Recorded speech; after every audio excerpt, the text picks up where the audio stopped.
Last week, we did some night mountain biking, and my bright lights caught the reflector of something off trail. It was a bike, 1,400 feet and 3 miles above the trailhead. That means the owner of this bike gave up a serious descent, one he earned with great difficulty. But as far as I'm concerned, the only thing he earned was the title of idiot for leaving his stupid mistake in the forest. So today, we're gonna hike up with a bunch of tools and parts, try to get this thing running again, and hopefully ride it down the mountain. If we fail, we'll hike it back to the trailhead like this idiot should have done in the first place. Since this bike does look like the department store variety, I'm bringing zip ties, tape, spoke wrenches, a 15mm socket wrench, and of course a vice grip. WD-40 would most certainly come in handy for this job, but I'd feel weird spraying it out in the forest, so we'll make do without it. To be honest, I have no idea what the story is with this thing, so hopefully we'll be prepared.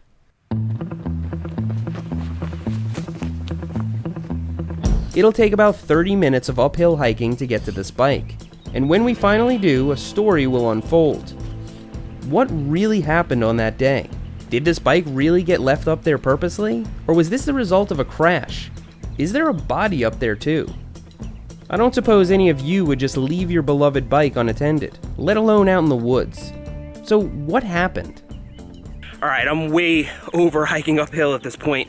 If somebody gave up that descent to just toss their bike off trail and hike down, there must have been something really wrong with it. So, yeah, I got my work cut out for me.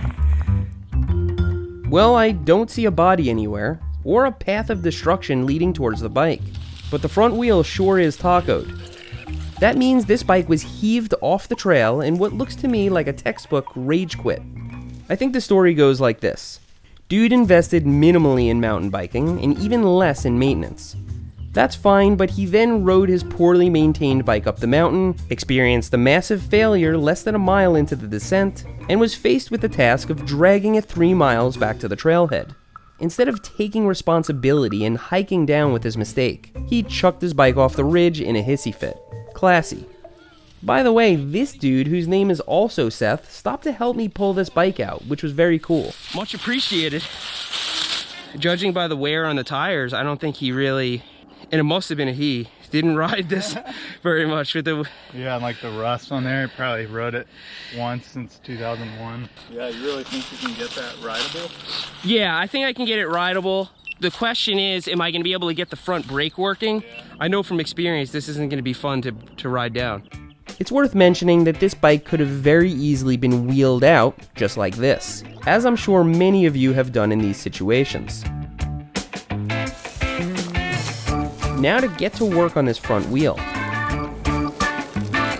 When a rim is this mangled, it can't be made perfect again, but it can be made better.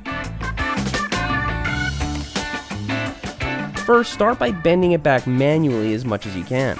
The fact that this wheel bent back so easily is not surprising, but the initial bend was likely the result of loose spokes. Not bad!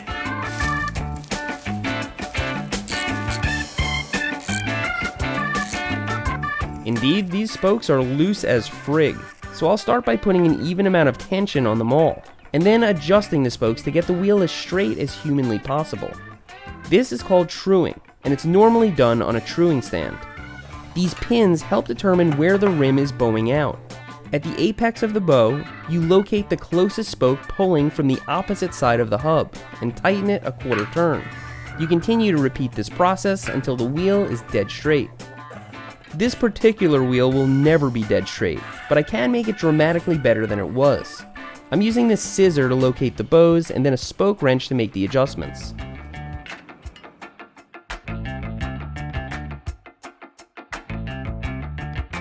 After about 20 minutes of futzing around with this wheel, it's spinning freely and holding its shape.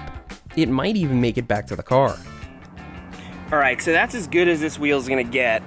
It's, it's no good. This wheel's gonna have to go in the garbage, but today we're gonna ride it down. As long as all the spokes are tight and I don't go too hard on it, it should make it to the bottom without just folding in half again. The next thing we have to do is make this bike It's not going to be safe to descend on, but I have to make it possible to descend on, so I need some kind of working brakes. I could have supplied myself a little better in the brake department, but even a full cable and housing set would have been too costly for this endeavor.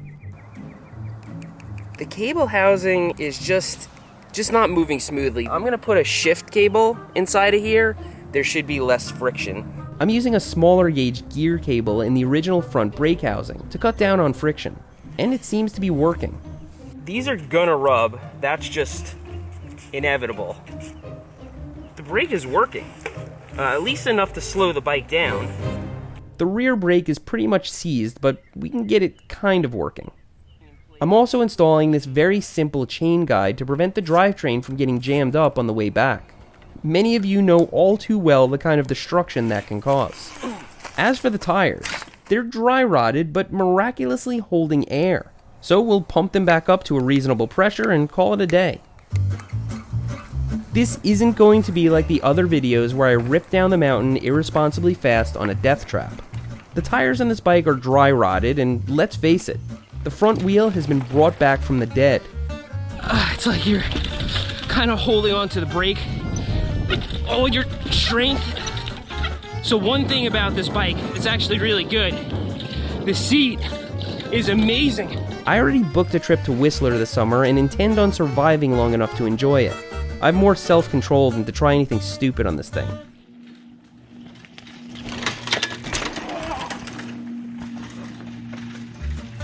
If you've ever descended on one of these bikes, you know that it's even more exhausting than climbing. But I still maintain that it's always a great day when you're on a bike, even this bike.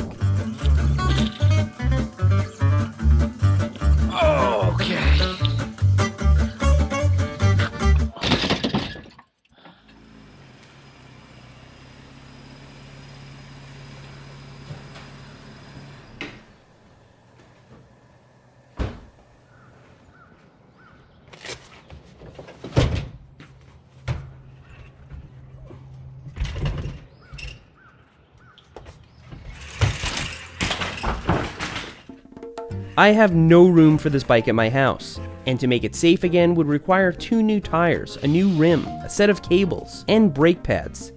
That vastly exceeds the cost of this bike, so we're going to do a little experiment. This 5-gallon bucket will be filled with any and all ferrous metal glommed from this bike. In this pile, the aluminum. All else, unfortunately, will end up in the landfill. But these metals will go towards building a better tomorrow. And getting me reimbursed for my time and labor. That's right, I can make a pretty penny off of all this scrap metal. Ball bearings, spokes, bolts, they're nothing but dollar signs to me right now. And considering the morning I had with this thing, it's only fair that I profit as much as possible.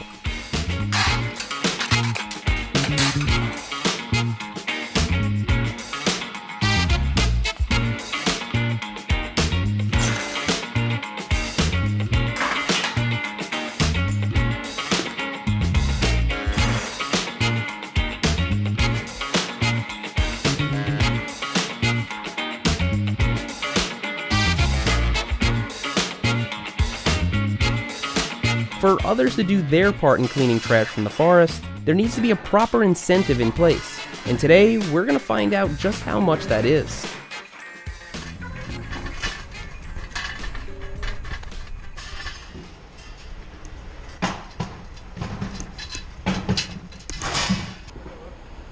This is all steel, and then this is aluminum.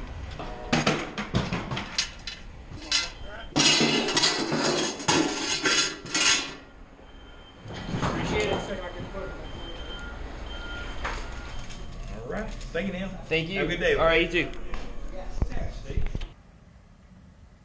Total paid $3.06, and he was nice enough to just give me a dime instead of a nickel and a penny. When he weighed the steel without bothering to take it out of the bucket, I knew I was in for a meager payout. And the very fact that I forgot that bucket at the scrapyard means I'm almost out $3 right there, not including fuel. So what consolation prize can I purchase with this $3.06?